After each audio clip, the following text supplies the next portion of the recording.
Hello everyone, welcome to my channel a new blog. আশা করি তোমরা ভালো আছো। আমি অনুশ্রী। আজকে তোমাদের সাথে আমার সিমলা যাওয়ার ট্যুরের একটা ভিডিও শেয়ার করব, সাথে থেকো। এই ভিডিওটা আমার ঘুরতে যাওয়ার আগের দিন করা। আমরা যেহেতু নৈহাটির বাইরে থাকি কাজের জন্য, তাই জন্য আর লাগেজ কিছু প্যাকিং করা হয়নি। তাই ঘুরতে যাওয়ার আগের দিন আমরা লাগেজ জাস্ট বের করছি।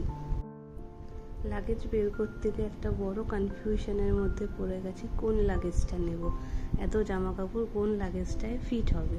তারপর ঠিক করলাম আমরা বড় লাগেজটাই নেব। বড় লাগেজটা অ্যাভয়েড করছিলাম বিকজ ক্যারি করতে প্রবলেম হবে। তারপর ভাবলাম 2-3টে লাগেজের থেকে একটা নেওয়াই বেটার।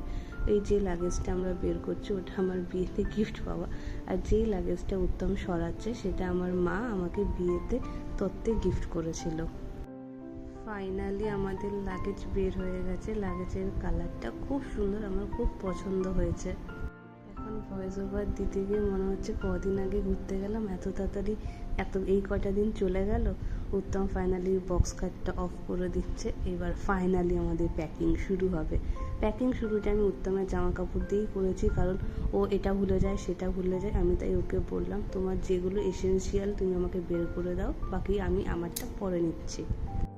বিয়ের পর এটা আমাদের একসাথে বাইরে ঘুরতে যাওয়া হানিমুন ট্রিপ বলে কথা। প্যাকিংটা তো ঠিকঠাকভাবে করতেই হবে, বাট আমি ওর জামা কাপড় এত এক্সেসিভ নিয়ে ফেলেছিলাম যে আমার ওখানে গিয়ে জামা কাপড়ের ক্রাইসিস পড়ে গেছিলো।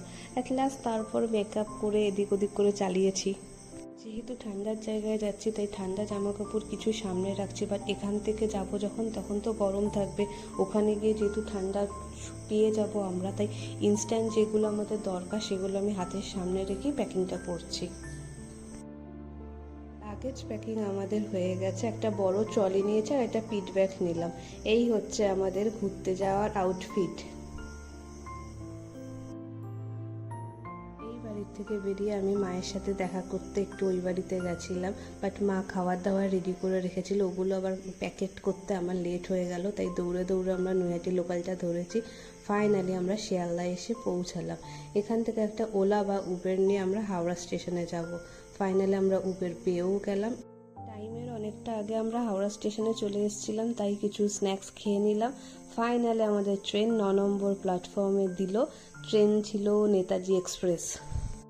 ট্রেনে ওঠার পর আর ভিডিওটা কন্টিনিউ করতে পারিনি। এই ভিডিওটা সকালবেলা করেছি। এই প্ল্যাটফর্মটায় ট্রেনটা দাঁড়াবে, আমরা নামবো একটু জল নিতে। ট্রেনে করে কালকা যেতে প্রায় 30 ঘন্টা লাগে, বাট আমার অত পেশেন্স নেই যে এক জায়গায় 30 ঘন্টা ওই শুয়ে বসে কাটাবো। দেন আমি শুধু ভাবছি কখন আসবে কালকা। উত্তম IICTCর অ্যাপ থেকে একটা চিকেন বিরিয়ানি অর্ডার করেছিল, ওটাই এখন আমরা লাঞ্চে খাবো। প্ল্যাটফর্মটার নামও আমার মনে নেই, বাট এইখানে বাঁদরগুলো কি সুন্দর নিজেরা নিজেরা খেলা করছিল। আমরা আবার ট্রেন থেকে কিছু খাবার দিচ্ছিলাম, সেগুলো এসে নিয়ে যাচ্ছিল। আর সব থেকে ভালো লেগেছে ওই ছোট্ট একটা বাঁদর ট্যাপ থেকে কি সুন্দর জল খাচ্ছিল। এটা ঠিক, ট্রেনে যেতে যেতে কত কিছু নতুনত্ব দেখা যায়, কত কিছু ভালো লাগার জিনিস থাকে, বাট ওই বসে থাকা আর শুয়ে থাকা আমার জন্য না। আলটিমেট ট্রেন গাজিয়াবাদ স্টেশনে ঢুকলো। ট্রেন এখন ওল্ড দিল্লিতে এসে দাঁড়ালো। কালকার আগের স্টেশন ট্রেন 1 ঘন্টা লেট, বাট ঠিকঠাক যদি যায় তাহলে আমরা কাল সকাল 4টে AM এর মধ্যে কালকাতে ঢুকে যাব। ফাইনালি অ্যাট লাস্ট 32 ঘন্টার জার্নির পর আমরা কালকা স্টেশনে এসে পৌঁছালাম। 3 টায়ার এসিতে আমরা এসছি। যতই এসি থাকুক, আমি বললাম না আমি কমফোর্টেবল না 30-32 ঘন্টায় এক জায়গায় শুয়ে বসে থাকতে। যারা কমফোর্টেবল তাদের জন্য ট্রেন ইজ অলওয়েজ গুড। আমি পারিনি, তাই আমি আসার টিকিটটা ট্রেনের ক্যান্সেল করে দিয়েছি। কিভাবে আসলাম সেটা তোমাদের নেক্সট ভিডিওতে দেখাবো। ফাইনালি আমরা এখন যাচ্ছি টয় ট্রেনের দিকে। আমরাও টয় ট্রেনটা আগের থেকে বুক করেছিলাম, বাট আমাদের ওয়েটিং লিস্টে ছিল।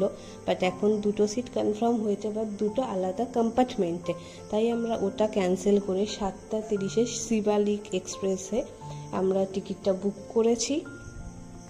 এখন একটু ফ্রেশ হতে যাচ্ছি। ফ্রেশ হয়ে আমরা শিবালিকের দিকে এগোবো, কারণ টাইম অ্যাট লাস্ট হয়ে গেছে। যদি কিছু ভালো লেগে থাকে ভিডিওটায়, প্লিজ লাইক, কমেন্ট, সাবস্ক্রাইব করে দিও। Thank you so much.